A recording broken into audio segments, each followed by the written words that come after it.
Aloha! I'm Eric Anderson, pastor of Church of the Holy Cross, United Church of Christ in Hilo, Hawaii, and here's what I'm thinking. I'm thinking about the 9th chapter of Matthew's Gospel. This follows the conclusion of Jesus' Sermon on the Mount.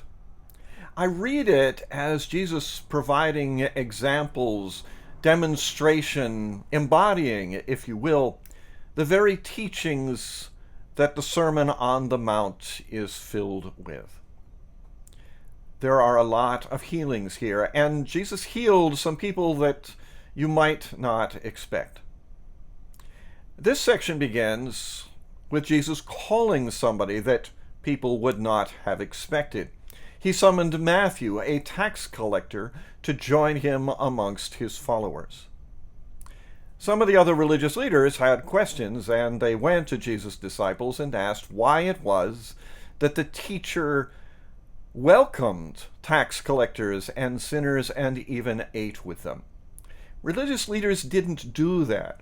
It was important in those days that religious leaders maintained themselves as clean in order to perform their functions. Jesus responded by reminding them of something that the prophets had said over and over again. Quoting them, quoting God, Jesus said, "Go and learn what it means. I desire mercy, not sacrifice." I desire mercy, not sacrifice. The cleanliness was all about being prepared to properly offer the devotional sacrifices of the temple or of the tabernacle.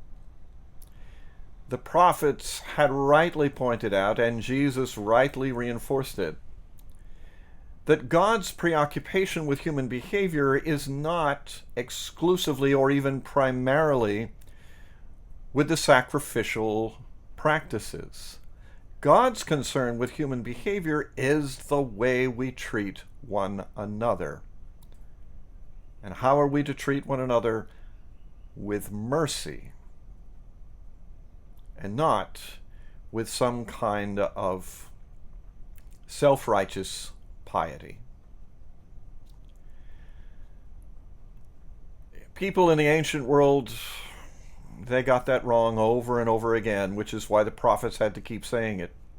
People in Jesus' day got that wrong over and over again, and that is why Jesus had to say it. In our day, people get it wrong over and over again. And that's why I have to repeat it. God desires mercy, not some kind of pietistic religious practice that may or may not do something about our own relationship with God, but does nothing for the other people for whom God cares. God desires mercy for everybody around us, and God desires mercy for us as well. That's what I'm thinking. I'm curious to hear what you're thinking. Send me an email or leave me your thoughts in the comment section below. I'd love to hear from you.